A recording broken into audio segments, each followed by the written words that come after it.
Margulies from the Media Center.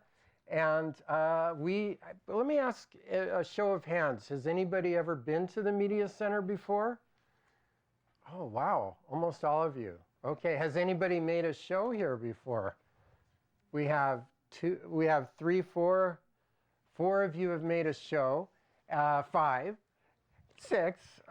So I just want you to know this is a room that has had so many stories reverberating in here from so many different people in our community. I have seen mayors of different cities hatching plans together in this room.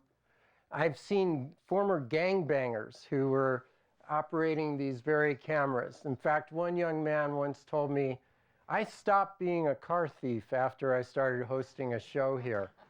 So, I mean, we've had mourners come in here after a tragic funeral of a girl who was shot. We've had the Pally basketball team celebrating here after winning the state championship and people calling in and talking to them. We've had people with disabilities dancing where you're sitting now and being on camera with their stories. And so it's really been high time for us to have our first storytelling salon. And what we did is we invited some very inspiring people who we either heard about or some of them have been personal heroes of mine for a long time, and I asked them a big favor. And we asked them if they would think up something from their own backgrounds on the theme of immigration, an immigrant in their family or in their life, and share it. And so we're calling this a salon also because we don't want to put our storytellers on the spot. It's not a theater performance. This is, let's imagine ourselves friends who are sitting in a big living room and we're together weaving community.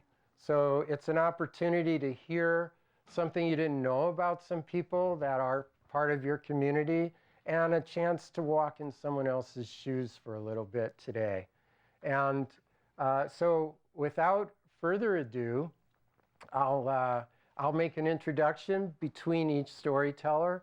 If we're running a little bit late, I'll set up an intermission so nobody's squirming in their chairs. That'll be around 4:45, depending on how many stories we have left. So our first storyteller is Jim Shelby. Let me get my notes. And Jim is one of those personal heroes I mentioned because for years I've been going to the plays at Gunn High School where he's been the theater director for 30 years. And I've been witnessing the magic that he does with kids. I had 2 neighbors on my block on Emerson Street that were as shy as you can imagine. And after 4 years of theater with Jim, they were confident, poised, amazing, expressive kids. So I love the magic of those shows. And today he's going to talk about a very special immigrant right about as close into his life as you can get. So Jim, here you go. And if you want your water. I'm okay. Well, okay. Okay. Thank you, Elliot. Uh-huh. Such a pleasure to be here, and I really admire Elliot and the inspiration you bring daily to your world and community. Really, thank you. He asked me, Elliot, turn the mic on. Oh. The what? All right. The one that says select? Okay. How we doing? Oh. Testing. The one that says mute or the one that says select? It's got a green light. That one. Oh, There yeah. you go. The Now mute, it's on. the mute threw me off. How we doing? Wow. Once again, I want to say thank you to Elliot for creating such a wonderful community of sharers and artists and technicians. And when Elliot asked me if I would share my story of immigration, I was a little nonplussed. I'm not an immigrant, although we all are in America, perhaps. in our families, and my people come from Ireland and from England and Germany, and I'm one of those mongrels, and a happy and proud one, but we've been here forever, it seems like, although that's a relative term, as we'll talk about. And then he said, no, your wife. And my wife, I see. And my wife is Lorenza, and she's been here for 14 years. And in the year 2000, I had a sabbatical when Palo Alto Unified School District still gave sabbaticals. And I went to Paris for 6 months to study clowning and vocal work and different forms of theater, because that's what I do at Gunn High School. I try and bring that out of my young ones. And very first day of French class at the Alliance Française on Boulevard Raspail. If you've been there, it's a great place to go study French. Across the table, there were 20 people from all over the world, and across the table, there was a dark-eyed spirit named Lorenza, and we were both in niveau 1, or 1, I guess it was really 0 of French, and a group of us went out for coffee, and we started this little coffee clatch, and we kept going out for coffee, and the group kept getting smaller and smaller till it was just Lorenza and me. And French stopped being the reason we would get together. And a little bit after that, we were deciding where we would be living, in Bologna, Italy, or in Palo Alto, California. And it has never been easy. And it's never been boring, but we decided to live here in California. And we have now a 7-year-old, and she's got 1 foot in this country and 1 foot in that country. And immigrants and people who travel know that when you're here, you're not there. And when you're there, you're not here. And that is a riddle that will never get solved. And it's a richness and a little pain in the heart for travelers. Lorenza's journey was not one of peril or escape to this country, and I know we'll be talking about some immigrants and stories of immigration. Hers and ours was a journey of the heart, and to let go of your people and your language and your culture and your food and go somewhere new for the sake of being with someone you love. And it is a joyous one, but never a simple one. When Lorenza came in 2000, I picked her up at the airport, and we went down to watch a friend of mine play in a little fiddle group, and we were going down in Cupertino on Stevens Creek Boulevard, and it's car dealership after car dealership after furniture after car dealership, and it gets a little crazy, and you drive there in the stops, and I looked over and said, "So what do you think?" And her eyes were wide open, and she said, "California is so beautiful and so clean," and it is everything was clearly, she had a big old thick pair of rose-colored and love-colored glasses, and now you should hear her talk about Stevens Creek Boulevard, but that's another story. It was remarkable. We keep coming back to that. I was there too, but she can't believe that that's what she said about Stevens Creek and the depth and the heart of that in the afternoon. That's wonderful.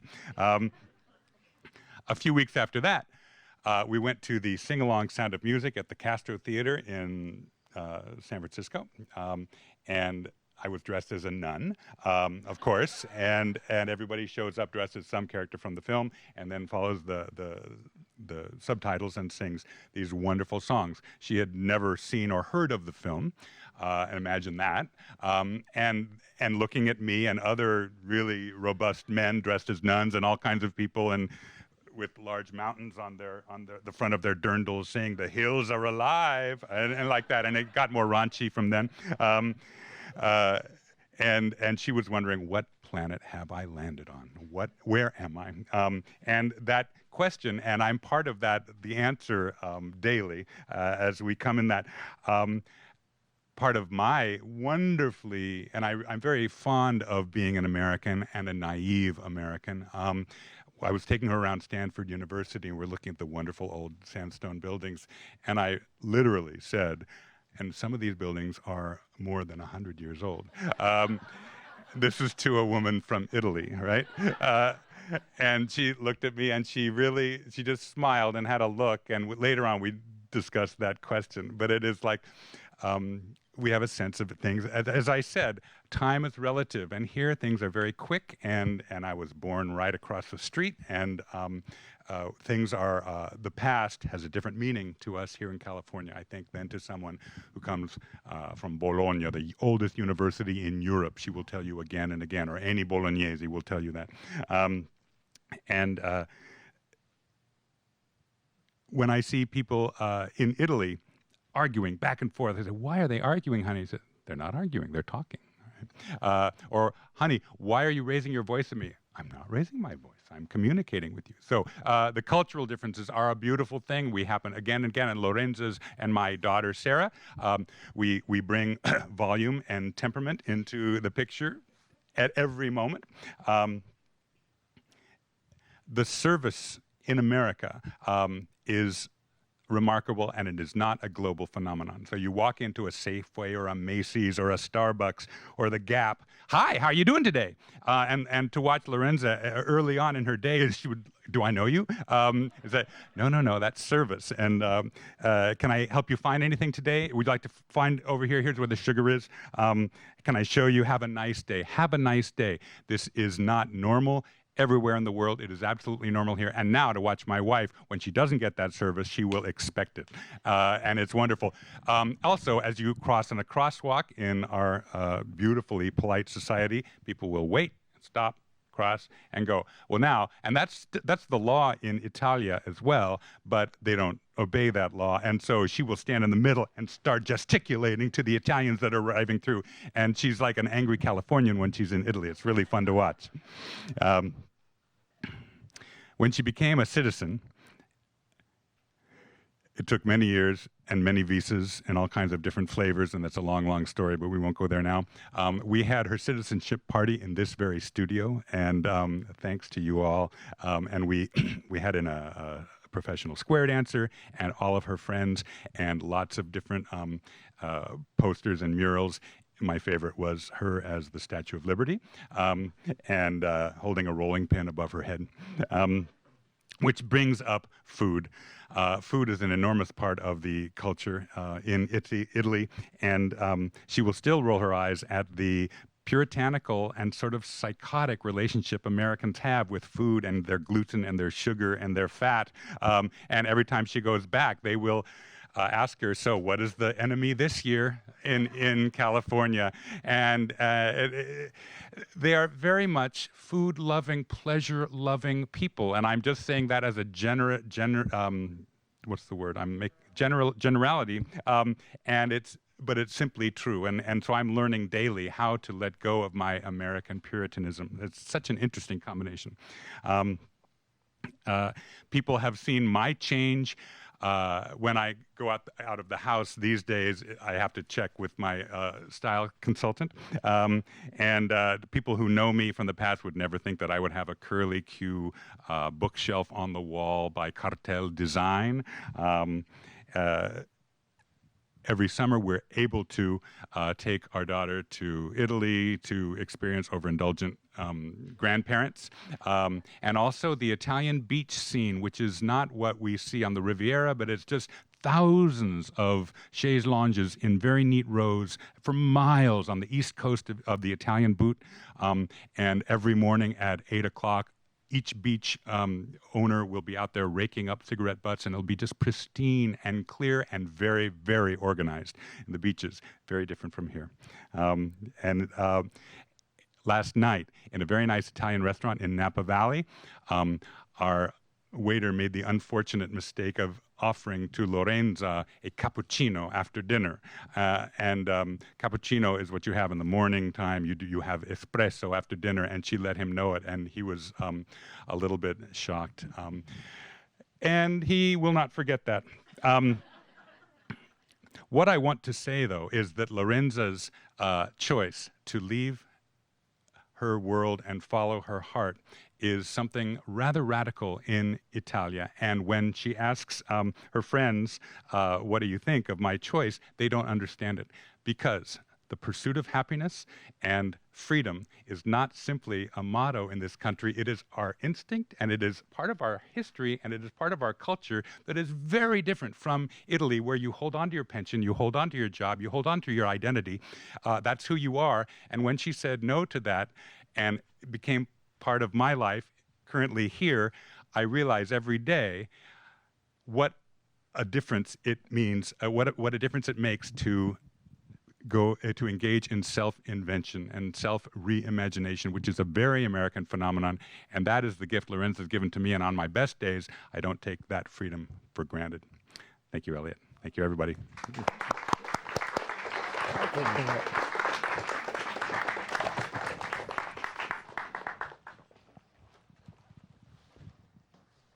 You didn't drink it, but...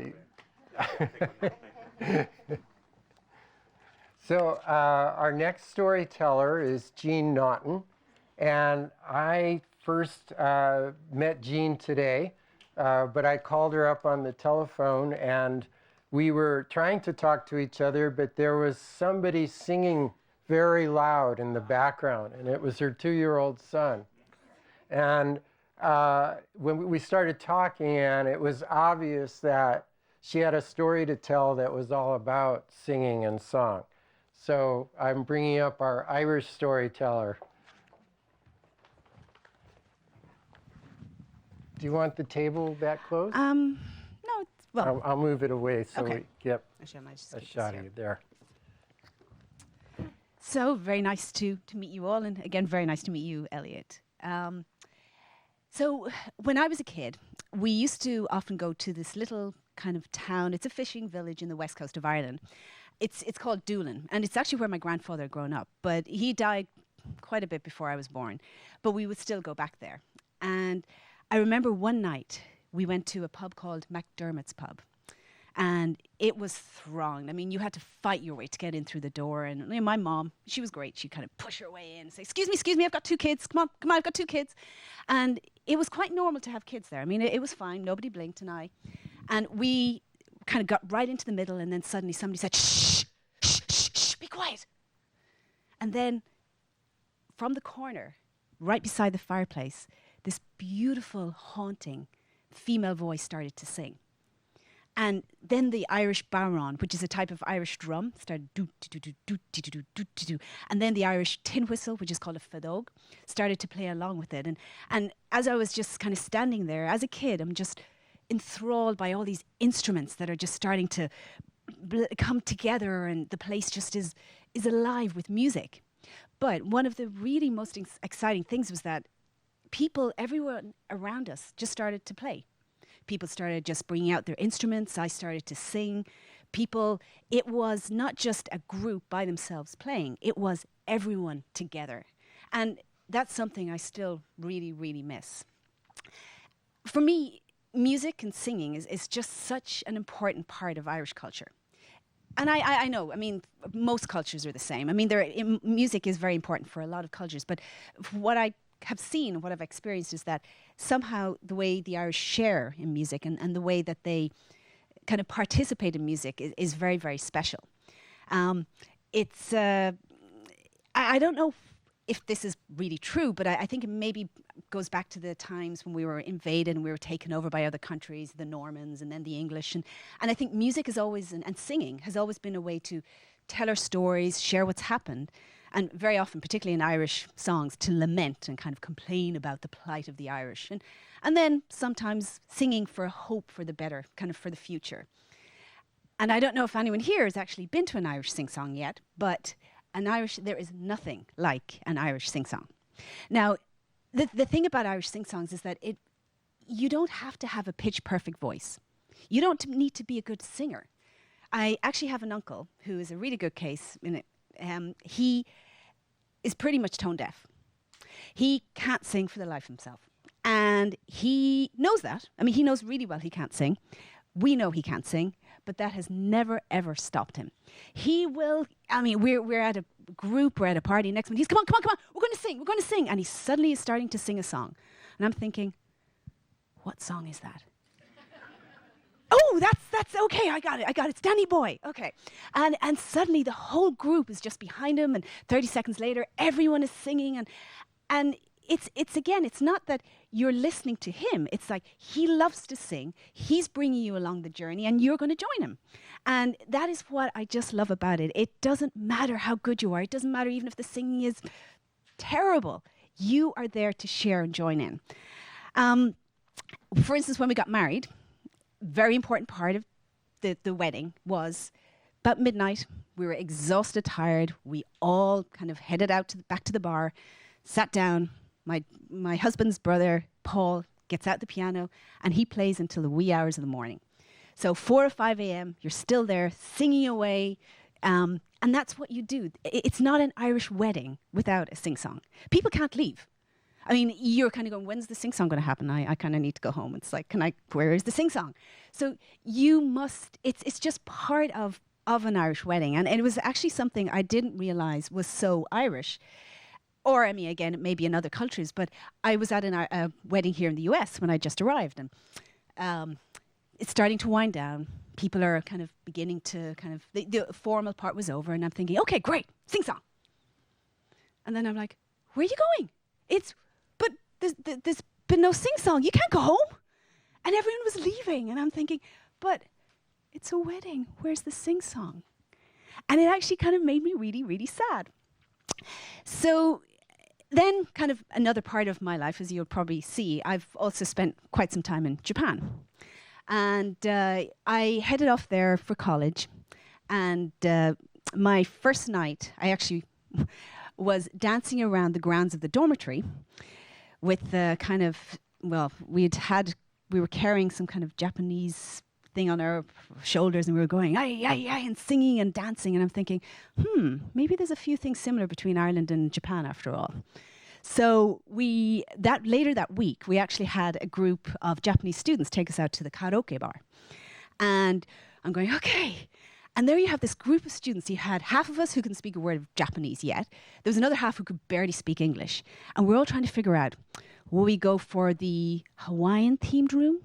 Or will we go for the anime one? Or what about the romantic one? You know, the one where you've got these nice plush cushions that you can sit on. And so 10 minutes later, you know, we're all sitting inside in this, I think we went for the Hawaiian theme because they felt we're foreigners. We want something American styled. And so we're sitting inside there singing, Michelle, ma belle, or I left my auto in San Francisco. It was really, really popular at the time. I mean, I'd never heard of the song in my life, and they were like, oh, Jean, you've got to sing this one. It's the best one. And it was actually quite fortuitous because at that time, I never realized I would one day be living here in the Bay Area. But, I mean, there we were, this group of strangers just connecting and sharing this slightly bizarre but wonderful experience through music. And it was just very, very interesting. And then a few years later, I actually went back on business when I was living in the US, and I went back to Japan on business. And it was, I particularly remember one time that was it was a very tough negotiation with the Japanese company. We were not getting very far, and we just we kind of broke for the day, headed out for dinner, sitting down, still quite tense because we knew we had the next day to go. And next minute, we're kind of going, let's head on. So we're doing the nijikai. And the nijikai is kind of the after party, the party where you finally get to relax. You kind of let your hair down. You don't think about what's gone on earlier on in the day. And a few minutes later, I'm watching Tanaka-san. And Tanaka-san is trying to grab the mic off one of my colleagues going, I know that song. I know that song. And next, or you've got Minato-san, who's got the microphone, which I can't really do here, but he's swinging the microphone like this to Jailhouse Rock.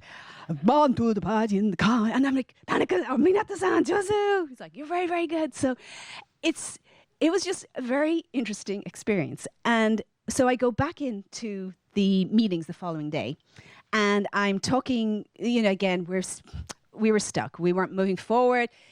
Things were quite tense again, and we were kind of off in our separate little areas, and Minato-san caught my eye. And I'm like, Minato-san, karaoke, you're very good at karaoke.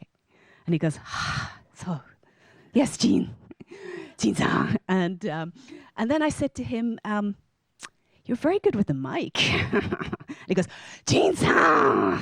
And he just broke the ice. I mean, there we were, these, again, two separate cultures suddenly coming together over music.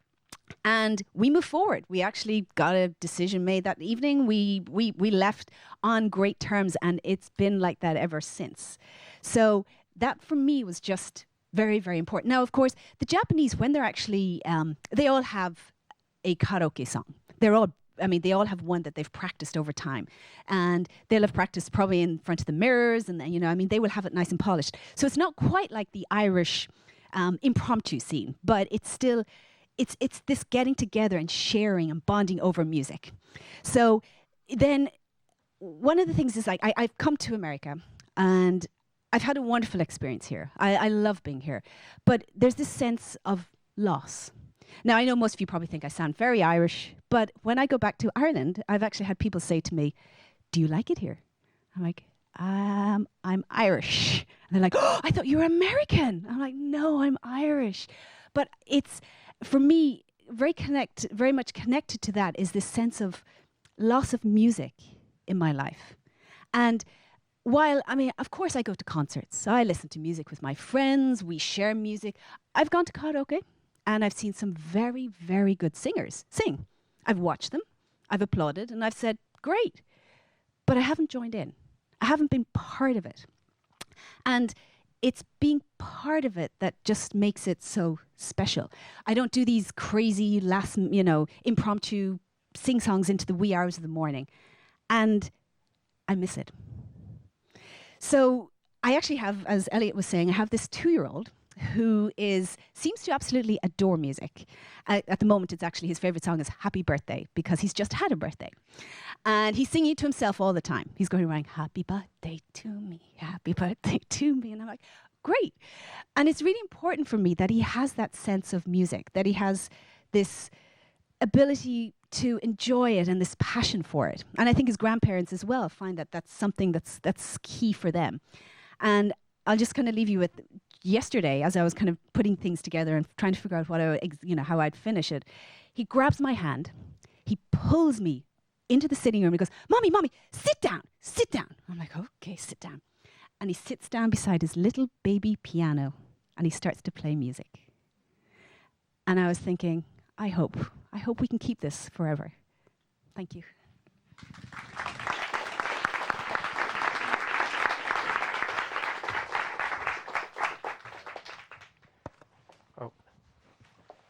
I think some of you are going to recognize our next storyteller. Does anybody live in Palo Alto?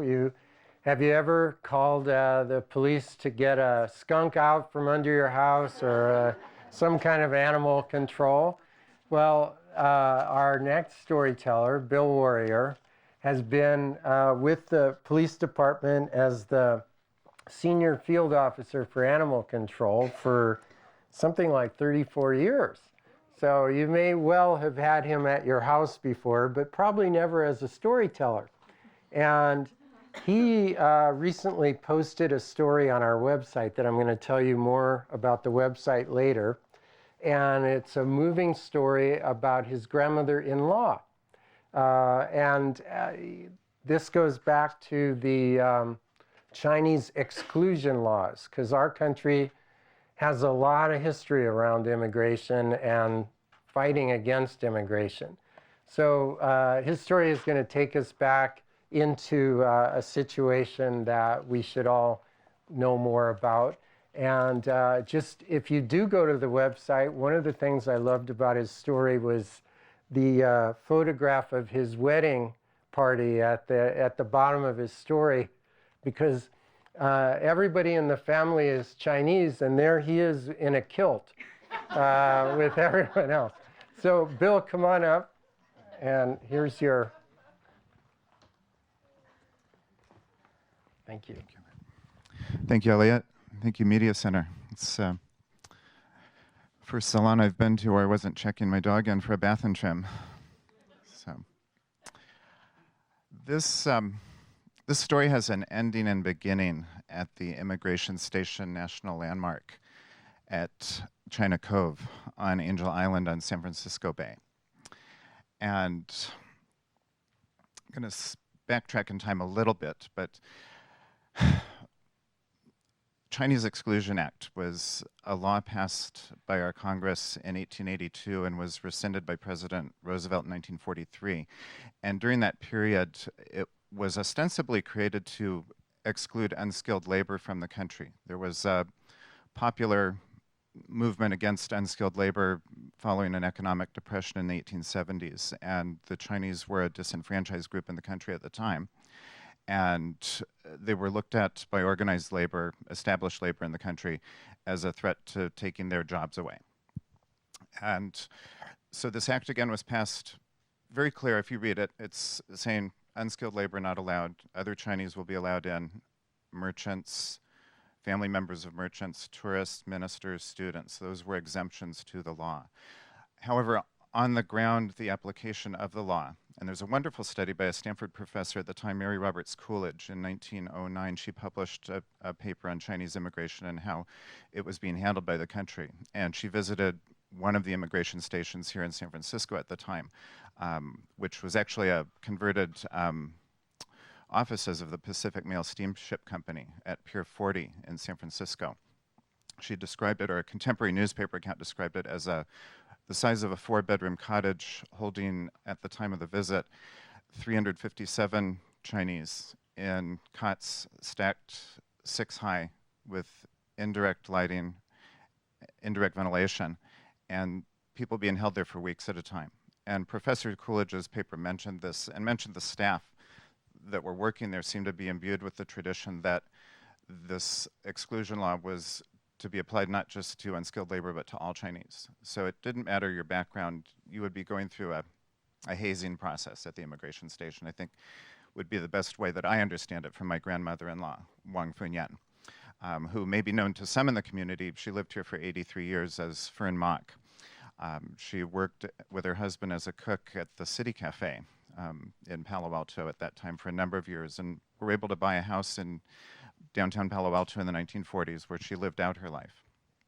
But to go back even a little bit, back to Sun Yat-sen's village, Zhongshan in China, where Wang Funyan was born in 1908.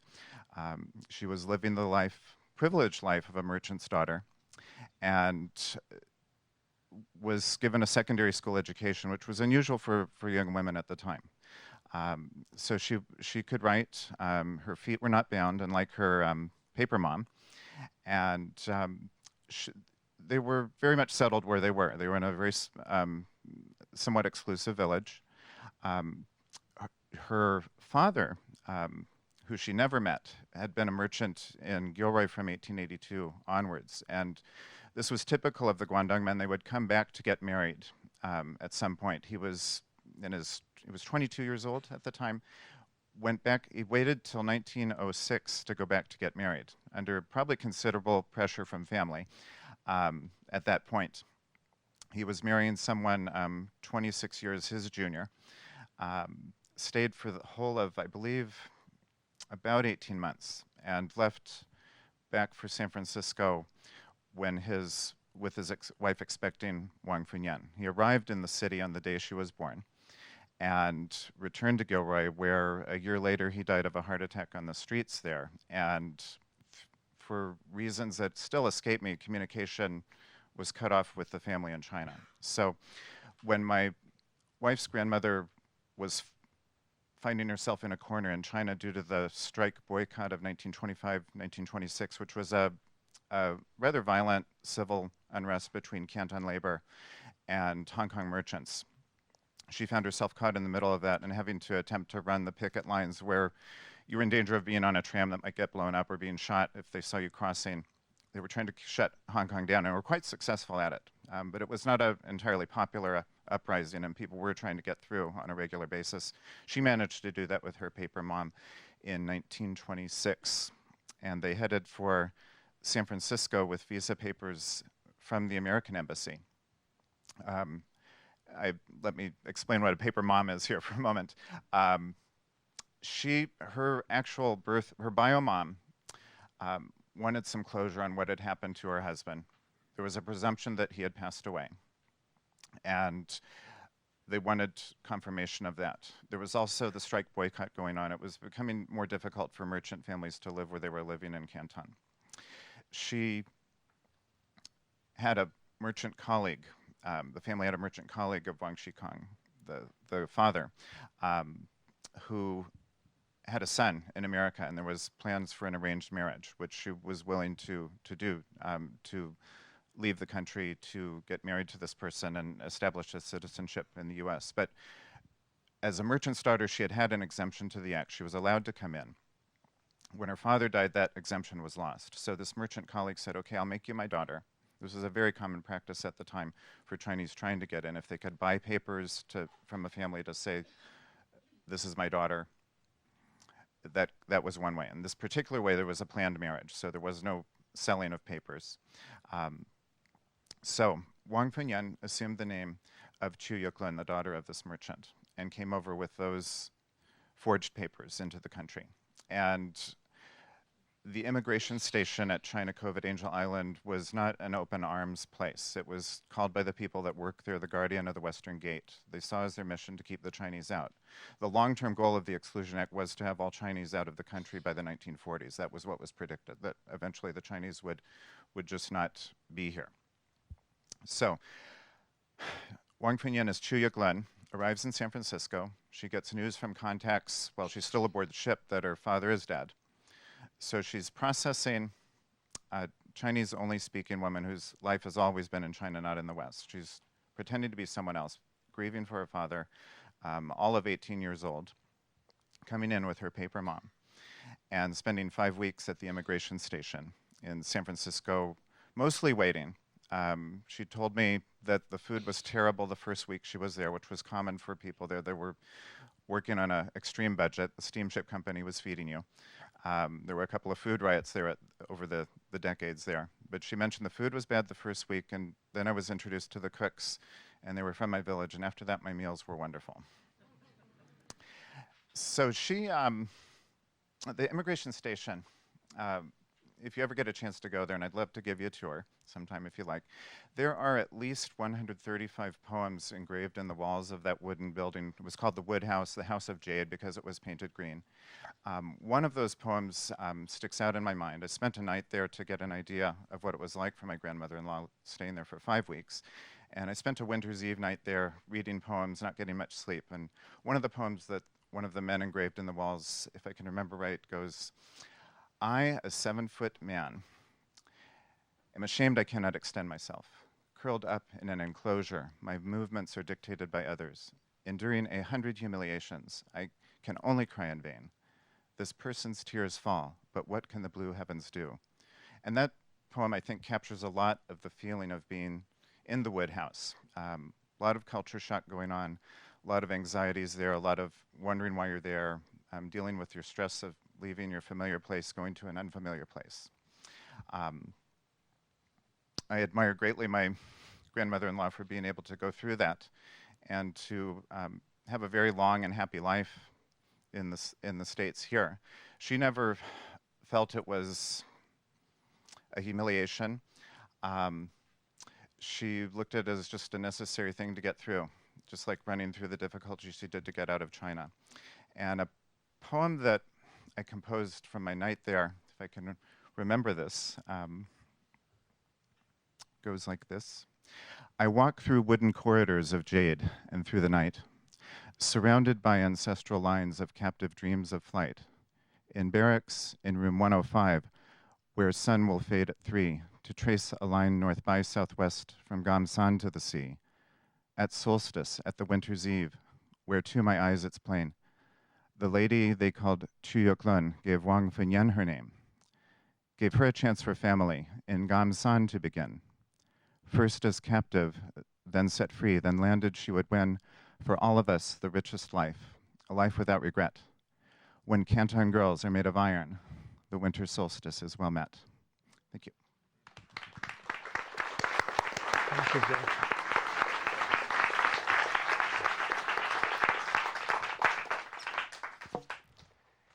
Our next storyteller is Maria Marakin, And I've known Maria for a number of years.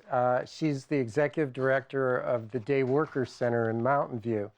And this year, KQED named her as one of their local heroes. But anybody connected to the Day Worker Center knows for many years what a hero she really has been for many years. She herself was a day worker not that long ago in 1999 and joined the staff at the Day Worker Center in 2002.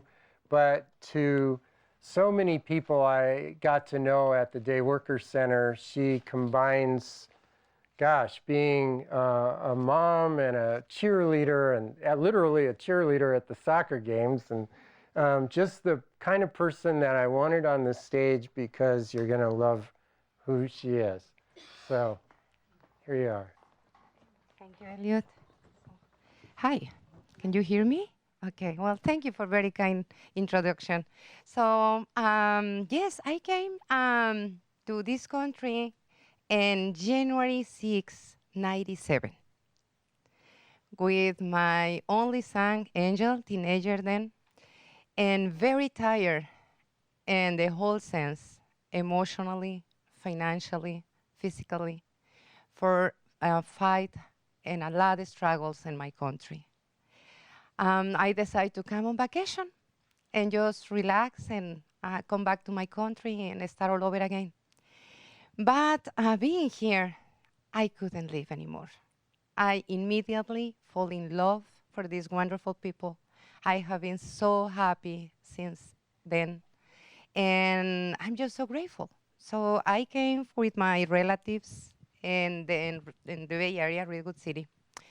And then I overstayed. So I came, my story is not dramatic at all, so I'm related with real heroes. I'm not. I'm just lucky one. I came in airplane, so very easy, and came to with my wealthy family. But I decided to overstay my visa, and then start looking for work. And one of my jobs was selling pans and pots, and so things for cooking. And I still remember knocking the doors in San Francisco, very difficult area for people who doesn't speak English at all. But you need to do that, you need to do. And then I also, another thing that did to survive was sell tamales. By the way, I don't know how to make tamales still, but I have a good coach, my cousin, and she made the tamales, and with my son, knocking the door, just all the area in Redwood City, just selling tamales and just get some income from there. Then after a while, just realizing selling tamales wasn't enough to pay my rent, so I started working as in one thrift store, secondhand store here in Redwood City. And I just sorting clothes. So, people generously donate clothes, and we just sell it later. And that full-time job wasn't enough to pay my rent and pay my bills and pay for my son education. Then the opportunity came, and I applied for a job in San Francisco airport in a company who make prepared food for the airplanes. So in that part, I was brave enough, drive without driver license. So going through from Redwood City to San Francisco every day, I worked in the graveyard shift for 9 months. I was working 16 hours per day and commute. So it was really intense, and learning English. So besides trying to learn English. Well, my health wasn't very happy with that. And I decided to quit in my sorting job here in the Redwood City. And then I just keep for a long time the job in the airport.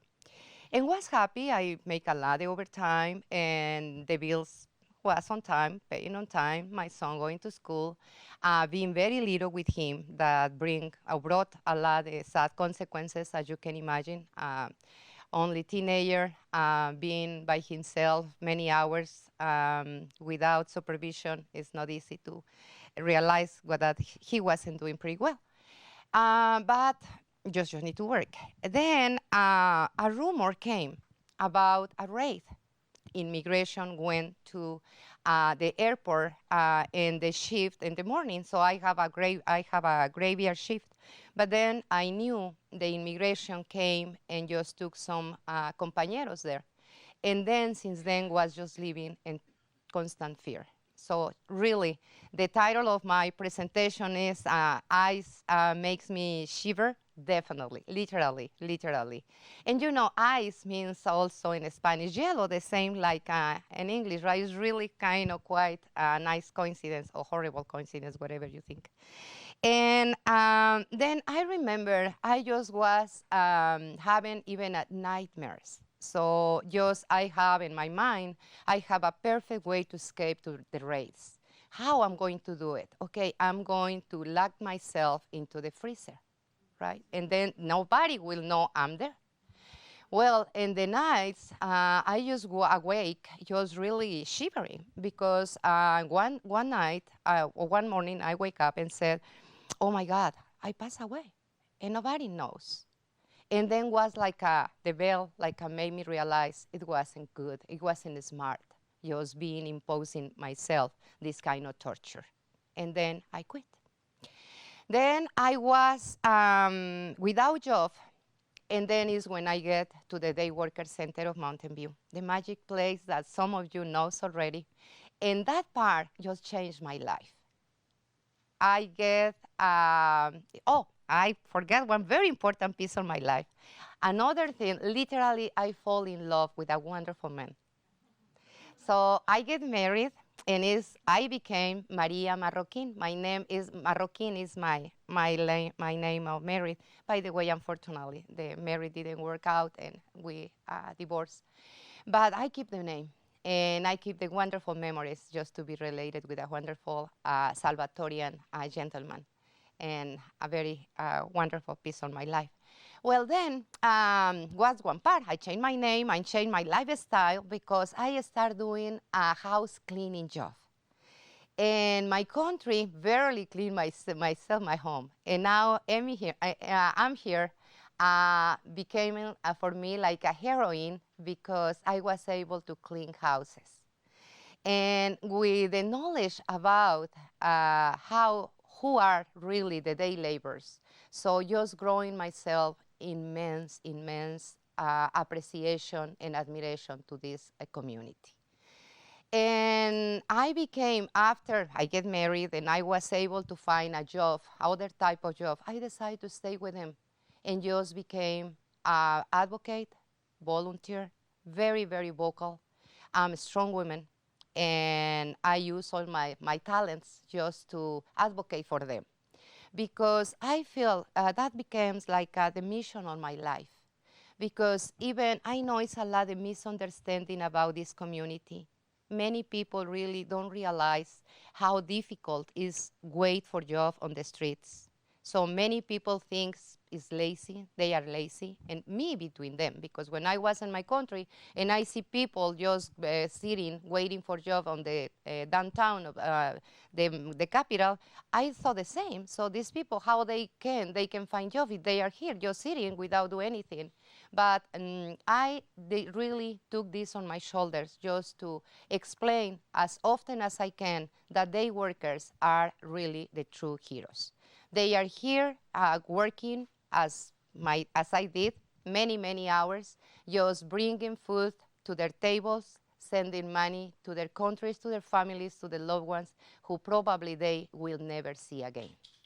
Because, for example, even in myself, I came here and my mom passed away, and I wasn't able to be with her in the last days of her life, being really close when I was there.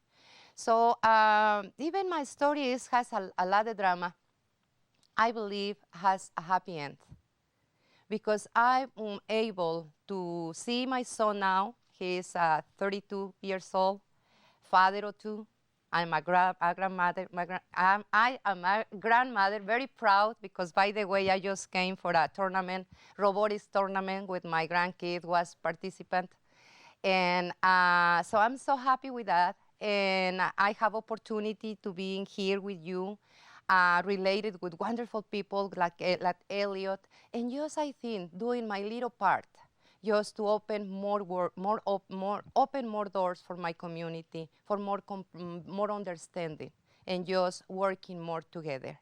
So something common that I perceive in your story, Lorenza, in your story, and your grandma, is this feeling of looseness, right, or lost.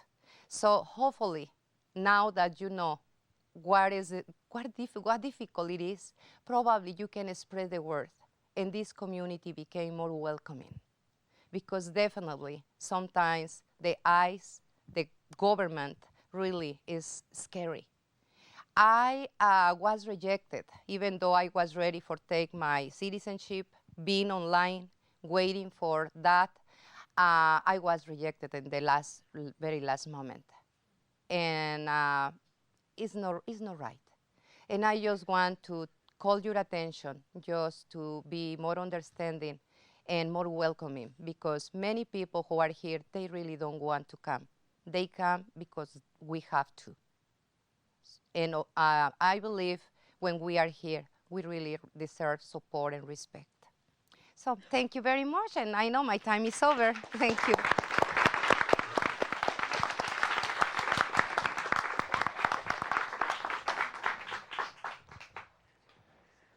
Our next storyteller is Chike Nwofia, and he's directed films and directed plays. He founded the Ariki Theater in Mountain View, and he has been. I met Chike. I don't know exactly when we met, but over 15 years ago, he came and participated in a group discussion of African Americans around the table, and he was the only one who was first generation, and he comes from Nigeria. And I will never forget he was so struck by how his life was different than the others at the table, but the things he told us about his upbringing and what it left him with has never left me and my appreciation for him and his story. So I was glad I found him and he was available to share some of it today. Thank you.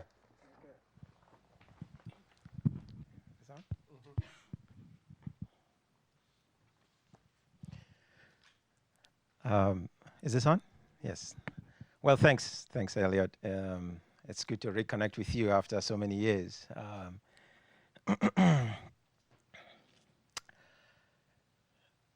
My story. You see, I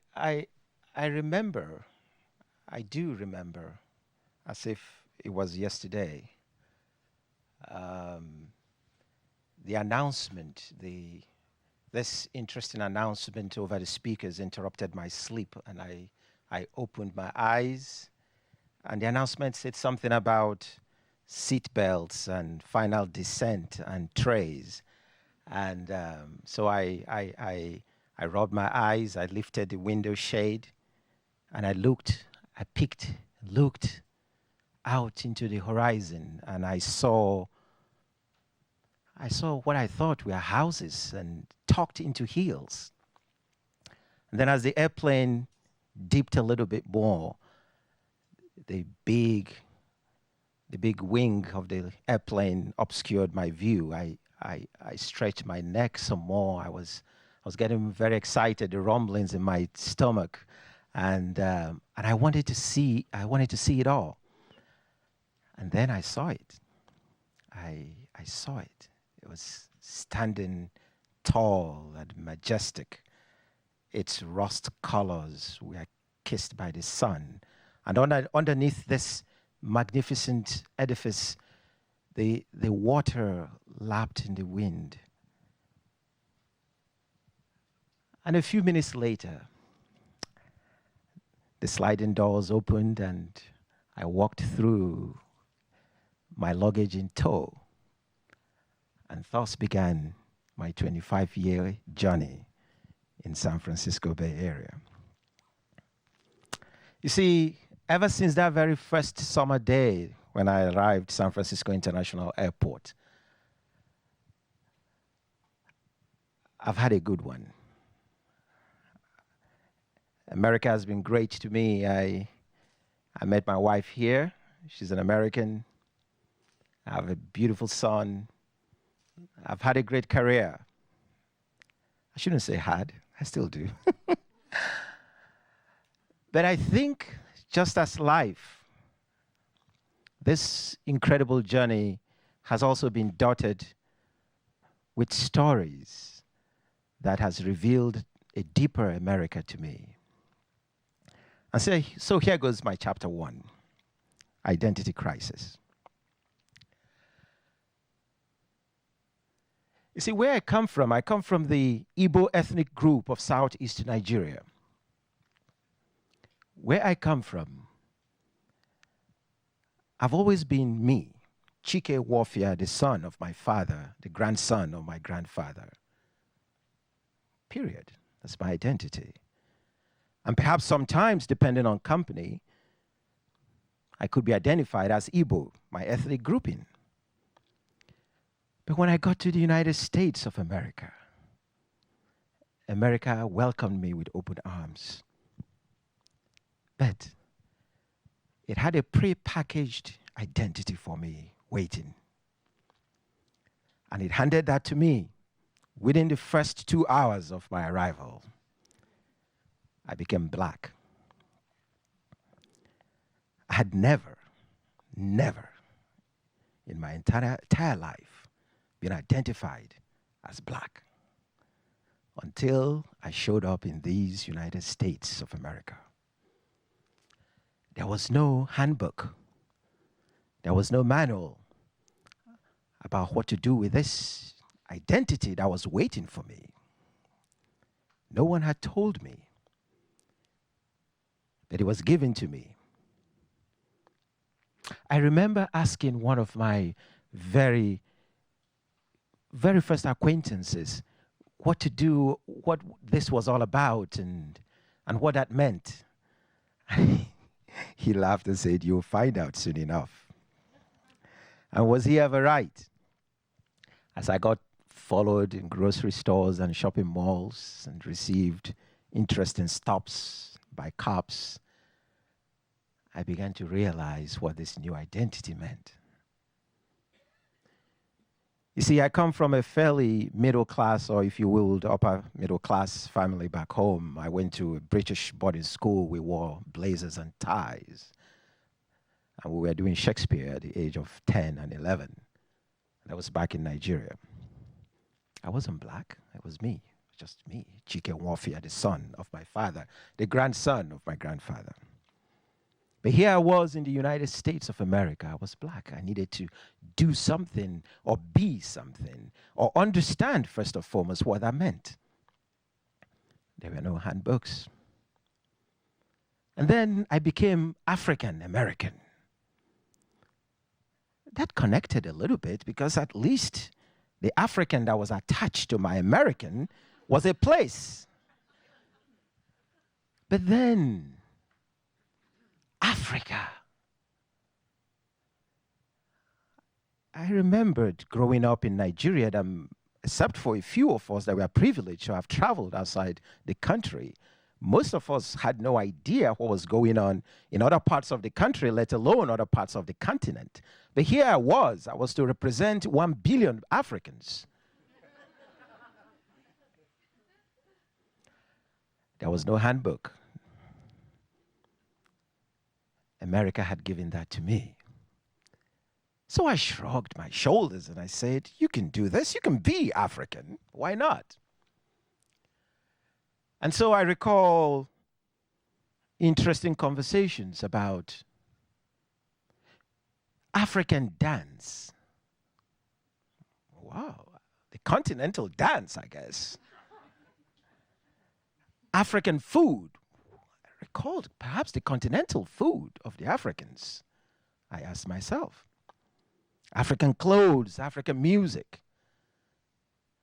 And then at a point I said, you have to do something about this. I think people here in these United States of America need a little bit of education. Because Sometimes people will walk up to me and say, "You are African. I love that accent." And I go, "Oh, no, actually, better yet, you have an accent." And I remember my father, bless his soul, he's now passed, would tell me when he used to be in England, and they would tell him that, and he would turn around and say, "Which of the accents?"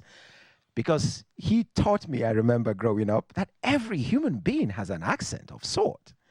And so for somebody to make a blatant statement that you have an accent presupposes that they don't have an accent. There was no handbook. Better still, I remember a senior colleague of mine at work. He had grown to be my mentor. 6 months after I started working, he invited me. He had insisted almost every single time. He would always ask if I could come dine with him and his wife and his family, get to know the folks. And we kept trying to make it happen. And then on this occasion, his wife's family was visiting. And so this was such a perfect time. And so he said, "You must come." And I did. I agreed. We were to meet and eat at a restaurant in Palo Alto, not far from here. There was no handbook. And so we got to dinner. I met a lovely family. Interesting thing happened at the end of dinner, which was completely shocking to me. One of the few of the many lessons into Americana, I think. At the end of dinner, the waiter brought the bill. And I was aloof. I didn't know what was going on. And as this little piece of paper was being passed around and people were underlining prices and scribbling and bringing out calculators, I didn't understand what was going on until my colleague whispered to me that, I needed to chip in my part, which was so to complete the tally and all of that. I quickly made my payment, and when I got home, I made a phone call to my parents and I said, "I think I'm finally in America. Now I understand." I must tell you, for those of you that still didn't get it, where I come from, when somebody invites you to dine, they actually invite you to dine. Behold, this was a senior colleague of mine who made about 3 times my paycheck and had insisted that I come dine with his family. And then at the end of the night, I get handed a bill. Where I come from, if I happen to be sitting in a restaurant and my senior colleague all walks in and sees me eating, he just pays the bill, doesn't even ask. Such is the culture I grew up with. But I love this place. I say it. And so the stories are many, but the ride has been great. Such a beautiful country, particularly the San Francisco Bay Area. A friend of mine that came about the same time as I did to this country ended up in North Dakota. And we still talk. He doesn't live there anymore, trust me. But I say the closest thing to being here, to being home, is being here. The weather, the people. I have become an American citizen since. Luckily, my country allows dual citizenship, and so I maintained my Nigerian citizenship. And so now I am a Nigerian American. I have traveled from being the Igbo Nigerian to becoming the Black American, the African American, and authentically the Nigerian American.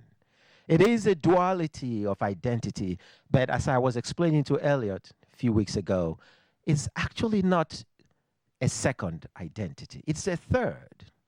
Because to be the transnational that I've become means that I'm neither the exclusive Nigerian nor exclusively American.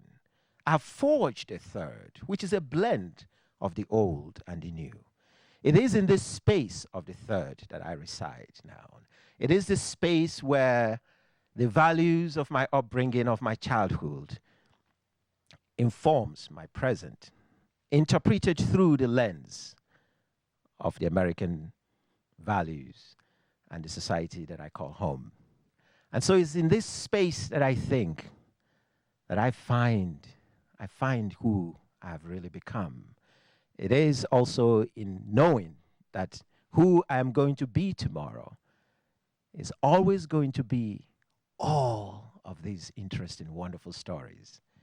The story of the African that represents 1 billion people.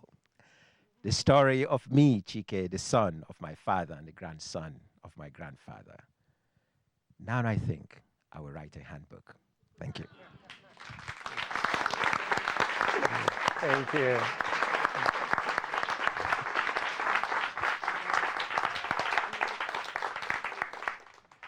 So I think let's take a 10-minute intermission.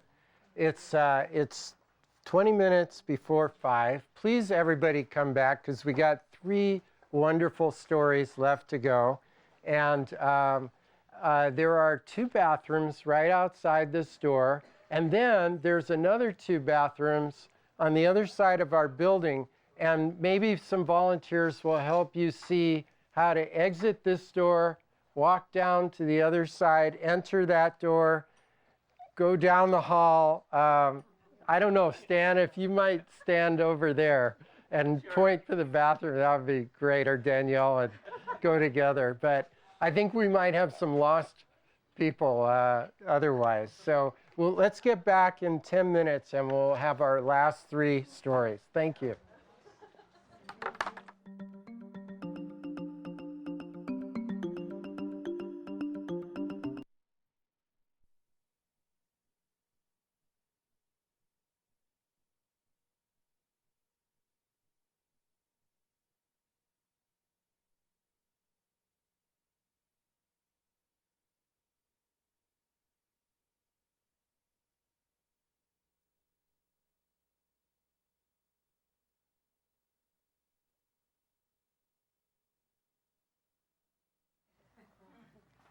Your mic isn't on.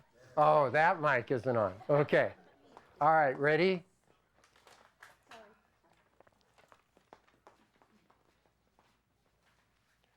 Yes, welcome back to Foreign Correspondents, Immigrant Odysseys, our storytelling salon, our very first one at the Media Center. And thanks for being our very first story salon audience and being so great and welcoming to these incredible gifts that we're getting today. So we have 3 more, and I want to introduce Hetty from Anton, who I never knew before, except we were connected by a dear friend of mine who's somebody she does writing workshops with.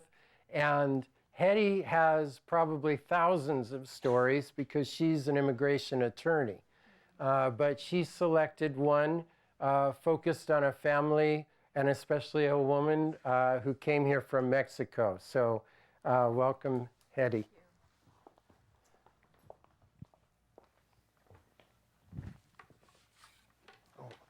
Good afternoon. Is it on? I primarily do asylum and removal defense. I've been doing this for about 30 years. It's my passion. And because of what I do, oftentimes these stories come home with me and beg to be told. The amount of pain and desperation that drives people here is sometimes bottomless, and the only way I've been able to find to deal with it is to write these stories. So that's why I joined a writing group and met Jane Underwood, who knew Elliot, who emailed me. If you will indulge me in just a few minutes, I'm going to read maybe 3 or 4 lines of a story I started. This is for Veronica. Many, many women come to see me in incredible circumstances. My mission is to get their story. And it's very, very, very difficult for women to tell the truth of what happens to them. They often feel it's not important and it doesn't matter. But it does. It matters so, so much. So by way of background, when I see someone, I look for clues. And I slowly get their story. Because once I get to the bottom of it, I know how to defend them. So when my story is presented in immigration court, a judge is walking in my client's footsteps and not in mine.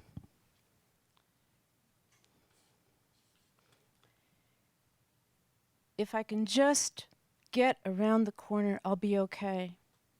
That's all. Just around the corner, down the side street where no one will see me. I'll slip out of sight like a rabbit down a hole. Puff! I'll be gone like a wisp of smoke, a cloud scuttling across the sky on a windy day. 1 minute I'm there, the next minute I'm not. I'm trapped. I'm frozen. Maybe if I lie completely still, it won't happen to me again. I've learned to stare up at the ceiling, at the spidery cracks, float through them, up to the tiles on the roof, and melt into the humid, hot nighttime sky. Most of the time, I don't feel him anymore. Stubby fingers, blunt, insistent, pushing at the softest spot of me. His breath still smells like stale beer and cigarettes. Sometimes he doesn't even bother to take off his sombrero. He digs in, each time a little bit deeper, but I'm not there. Just around the corner, he's coming after me, but I take off. I skim over gravel and scratchy cement so he won't get me.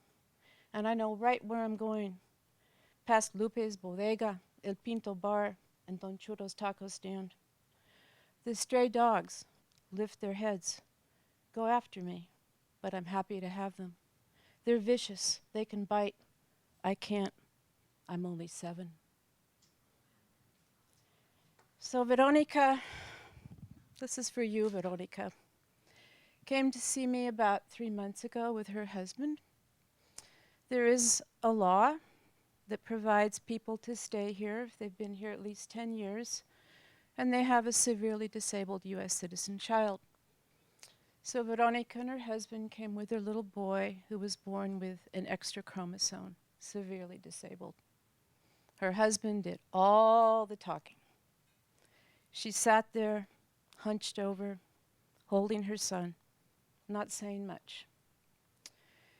So I asked them some questions, and I knew right away we had a big problem because the father, the husband, had a DUI, had an arrest for domestic battery that had been dismissed, and was obviously violent and a heavy drinker.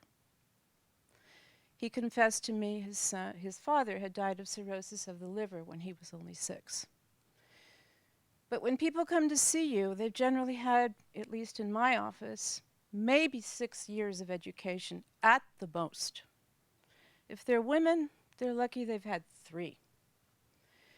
If they come from certain areas of Mexico, in particular Michoacan, that's like the Afghanistan of Mexico. So they don't have introspection, they don't understand. And my job is to guide them through this process and make sure they put into place what they need to do. So once they've sunk thousands of dollars into their case, Dad doesn't come home one night in a drunken rage, beat his wife, get arrested, and the whole case is gone and over with at that point. So with that little piece of information, I gave Father information on AA. I said, with all due respect, I think there's a problem here. You can't afford to pick up a DUI. Oh, no, that's not going to happen. You know, I've got it all under control. I can stop whenever I want. I said, good. But I'm charging you a lot of money here, and I will not take this case unless you're going to AA. And then I handed Veronica the information on Al-Anon. She'd never heard of a support group. She didn't know what to even think of it. Because Veronica's life is getting up every morning, putting on a uniform and going to McDonald's and flipping hamburgers. She's done this for 13 years. She had 3 years of education. She's got 3 children, all boys. The third one severely disabled. She's trapped in a violent and loveless marriage. She hates her life, but she gets up every day and she does this. I swear I thought I'd never see them again. And when they left, I said to myself, is this my job as a lawyer to tell people what to do? They were totally nonplussed by this information. They weren't expecting this from a lawyer ever. But if you're an immigration lawyer, it's these stories that you need to understand. How did people get from there to here? 2 months later, they came back. I was shocked. Veronica was smiling a little.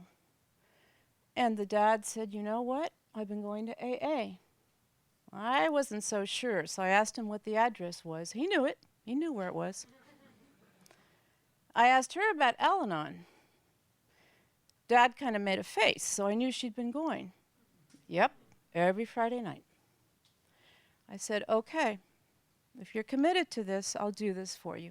I want you to be able to stay. All they wanted was a work permit, a driver's license, a social security number, living in constant fear of removal.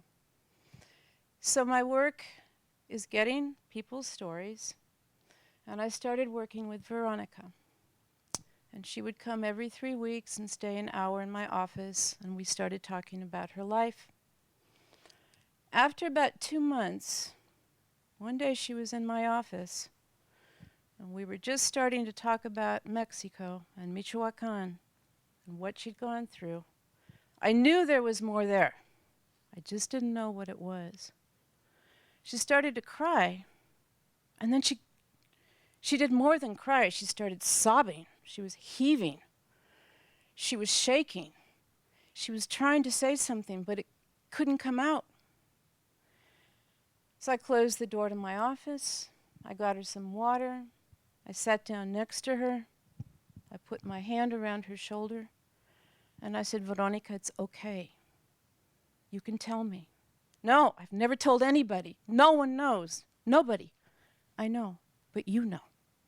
And I need to know. So you can stay here. Turned out her grandfather started molesting her when she was 7 and didn't stop until she was 18 years old. This is common. I hear this all the time, but each time it's just as awful as the first. She said, I thought you'd blame me. I thought you'd think it was my fault. And I said, no, not at all. But you need to learn that this wasn't your fault. So she's in therapy now.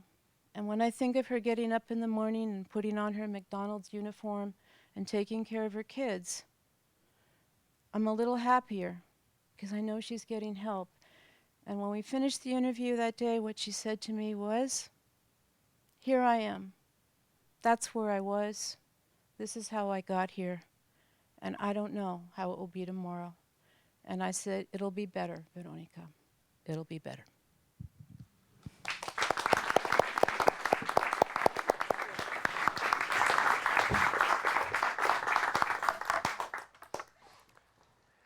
Our next storyteller is Day Rose. Day's been a teacher of kids in Los Angeles and Italy and Palo Alto. She's part of the graduate program at Stanford teaching. And for me personally, she's family. But not just family, she's someone that creates family. And so it's so appropriate that she talks about her grandmother here. I've shared many a meal at her table. I'm in love with both her kids, her wife, the doctor, and just everything she brings to that table. I'm so glad she's going to bring some of it here today. So come on up.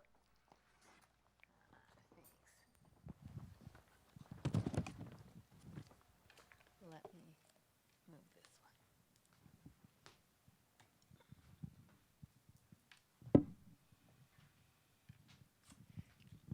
Thanks, Elliot. Is this on? Okay. So this is a story that I wrote about my grandma, Ida. Here is what I know. She came to the United States from Russia around 1908, when she was 13 or 14 years old. She traveled all alone on a ship to meet her sister who had come before her and had already found a husband. She left her parents, her home, her friends, her school, her life, everything she knew. Before she left, it was a very dangerous time to be a Jew in her village. There were a lot of pogroms, violent, destructive, and dangerous for all the Jews. And even though she was just a young girl, she and her friends weren't allowed to ever stand or walk together in a group, or the Cossack soldiers would rough them up to separate them. A group was more than two, and sometimes even two 13-year-old girls standing together were considered dangerous by the elite soldiers of the Russian Tsar and were told to separate and move along. My grandma Ida told me these things while she knitted, clackety-clack, an Afghan for me or for my sisters. She was always knitting something. She made other sounds too while she knitted. Her breath came in a bit of a wheeze because she only had one lung, and her false teeth did a little clackety-clack, a bit like her knitting needles. I think they didn't fit quite right. She would chomp them a little bit to keep them in place. I found out about her only having one lung when I was 15. My mother was 55, and my grandma was 74. And we all smoked cigarettes. My mother smoked pretty much incessantly then, 2 packs a day. My grandma was not allowed to smoke, doctor's orders, and my mom had bought her these plastic cigarettes to help her with her quitting. They were nothing like the fancy cigarettes of today. They were just a little bit of plastic that looked like a cigarette. My grandma would hold the plastic cigarette between her fingers, and sometimes she'd take it up to her lips. And as for me, I stole a few real cigarettes from my mom, and I would sneak outside to smoke them a few times a day. One day, I came home from school early, and there was my grandma sitting at the breakfast counter, watching the miniature TV that was in the corner, and she was smoking a little butt of a cigarette. I said, "Grandma," with true surprise and real outrage. My grandma didn't turn. She didn't do anything. She sat there. She took the butt of the cigarette down, put it out with her thumb, put it into her apron pocket, found the plastic cigarette, put it back up, put it to her lips, and then she said, "Darling, you're home early." "What is the deal with Grandma smoking?" I asked my mom later. "She's not supposed to smoke. She only has one lung," my mom told me. "But she sneaks a smoke sometimes," I said, worried. "I caught her." "I know, but as long as she's only sneaking, she's not doing it very much, so I don't say anything." And after that, I started to notice that the bathroom was sometimes smoky when she left it. And pretty soon, I would smoke in the bathroom too, and just figured my mom would think it was her. The knitting was supposed to help keep her hands busy so that she wouldn't think about smoking. So she knit and watched television a lot. The one sort of program that she could never watch were war movies. They upset her no matter which war they depicted. So I dutifully got up to switch the channel whenever one came on. On the other hand, she loved to watch Westerns, especially John Wayne. I guess that it's because the Duke didn't remind her of anyone at all. Her absolutely favorite thing to watch were old Shirley Temple movies, any of them. While she loved her granddaughters, and while her own daughter could do no wrong, there was nobody like baby Shirley, with her curls and her dimples. "She's so talented," my grandma gushed. I would watch The Little Colonel, Bright Eyes, Rebecca of Sunnybrook Farm, curly top with her over and over, black and white and grainy, punctuated by ads that my grandma sometimes talked back to. NBC wishes everyone a very happy holiday, the TV would say. Thank you very much, my grandma would answer. When Grandma Ida left Russia, she came through Ellis Island and lived with her older sister Edith and Edith's husband in New Jersey. She worked in a button factory and earned maybe 10 cents a day. 3 of those cents bought her lunch, a small fish called a kipper and a roll of bread. When she was 16, she married Edith's husband's brother, my grandpa Izzy. When she was 17, she gave birth to a stillborn baby boy. When she was 19, she gave birth to my mother at home because she was afraid if she went to the hospital, the baby would die again. When my mother was born, everyone was so excited they forgot to write up a birth certificate for her, something no one realized until they tried to register for school years later.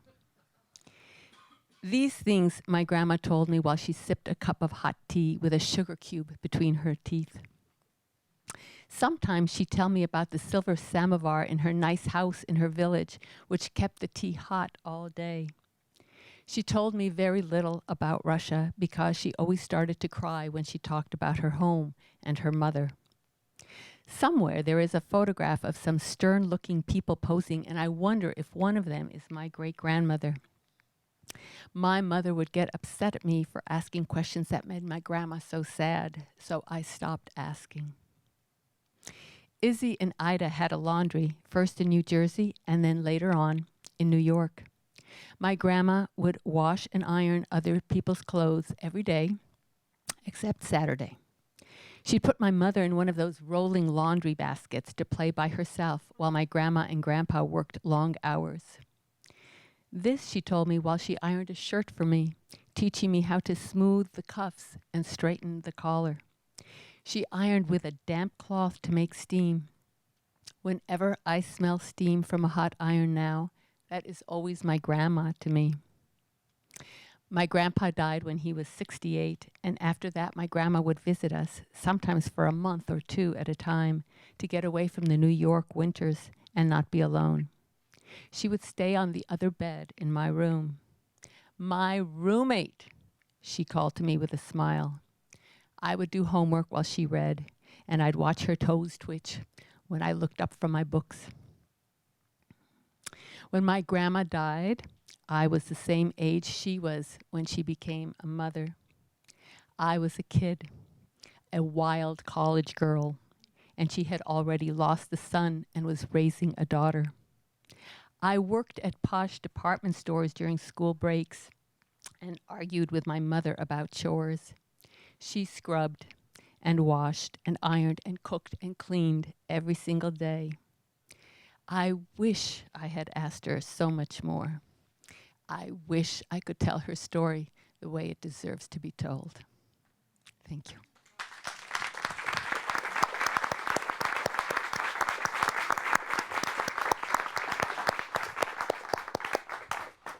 Oops. So, thank you all for being here. We've come to our last story. I will have some last things to tell you before you leave, so don't leave after clapping for the next story, but I know you're going to be clapping. I just met Kim Lee the other day for the first time, was connected to her by one of my oldest friends, Arena, who's actually here today as well. And Kim could talk forever about recent accomplishments of hers. She has so many. She was recently picked by Business Journal as one of the 100 most influential women in the Silicon Valley. She's a CEO. She has a company with the clientele like Airbnb and Pandora and AT&T, and a company that's mostly run by women and minorities. So she has a lot she could talk about from that perspective. But more recently in her life, she's looked at, like Chike was saying, some of her other identities. And she's here to share some of the other identity of her earlier life with us today. So welcome, Kim.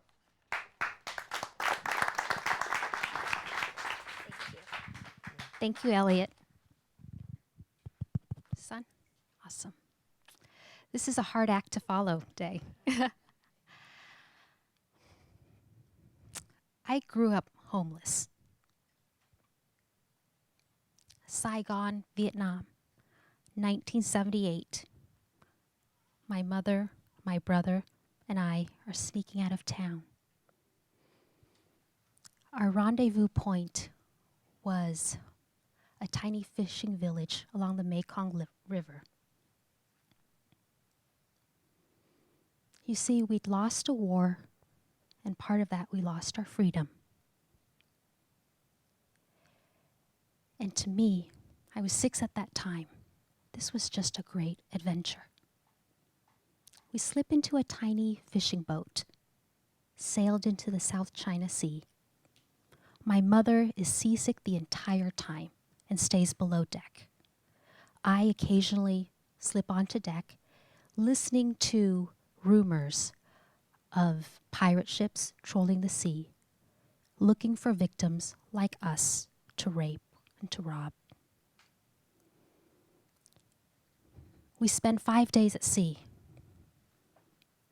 We run out of food and water, and we were only eating rice with salt and pepper to begin with. And on top of that, our boat engine had died. We were drifting in this vast sea, aimlessly, no land in sight. And finally, we spotted land. We were so excited, we all jumped off the boat. We finally found someplace. I'm living under a plastic tarp, dirt floors, thatched walls, mosquitoes and head lice everywhere. The lice was so bad that we had to shave my 4-year-old brother's head to get rid of it. Mom's depressed, and rightfully so. She'd left behind 3 other kids and everything she knew, everything she owned. And so it falls on me to get in line the nearby wells for water.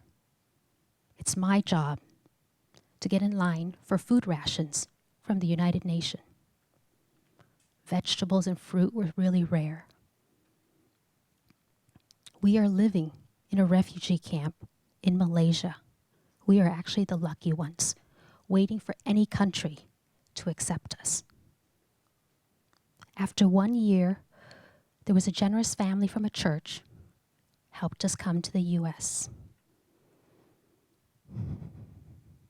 Starting with nothing, no money, we didn't know anyone, we didn't know the language.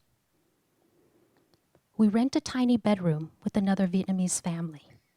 My mother, my brother, and I sharing one room, sharing one bed. My mom works minimum wage as a dishwasher, even though in Vietnam she actually owned a large restaurant. And I learned English watching Sesame Street. I'm sitting in this tiny living room, and the 2 sisters from the other family are sitting close by, and they're speaking to each other in English because they know I don't understand English.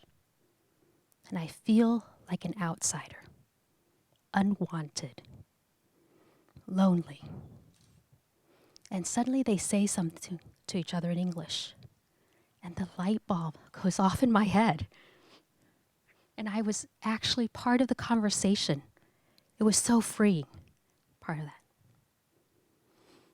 Coming to America, I thought my days of being homeless were over. But I was wrong. My mother meets a man who she thinks is a great husband and a great provider. And living with him is like having a noose around my neck, slowly tightening around us. Because whenever they have big arguments, he kicks us out of his house. And we spend occasional nights, cold nights, huddled in our van, hoping that he will take us back. And from those experiences, I told myself that when I grew up, I would be self-reliant, self-sufficient, and no one would ever have that kind of power over me again. And I know the only way to break out of that cycle, to break out of that poverty and dependency, is to get an education. And so when I graduated from high school, $500 to my name, I leave Tucson, Arizona, and I go to Phoenix for college. I'm living in a 2-bedroom apartment, 4 other girls, so there are 5 of us. And I volunteer to sleep on the floor because there's no room for an extra bed for me, and it's cheaper that way. Because I reminded myself, my goal was to get straight A's, graduate, and get a job. The college years. I was free to explore. I was free to grow. I was free to learn who I am. Those were awesome years. And what I discovered about myself was that I was resilient, determined, strong, tough, and lovable. That I'd never felt before. And so, 4 years of college, after 4 years of college, I had 5 job offers from the 6 major accounting firms. So I'd met my goal. And today, my passion is to build an ecosystem where women and minorities reach power and financial liberation. Thank you.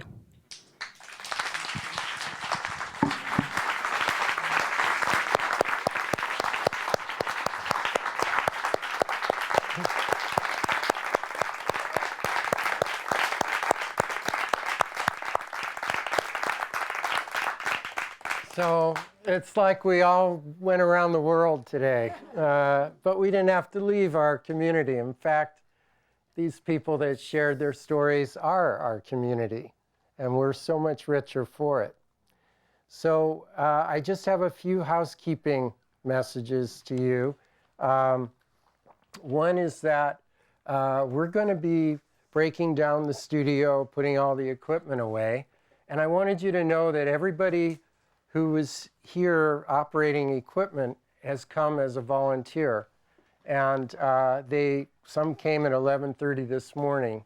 And so I really would love if we could give them a round of applause. There's some in that room over there.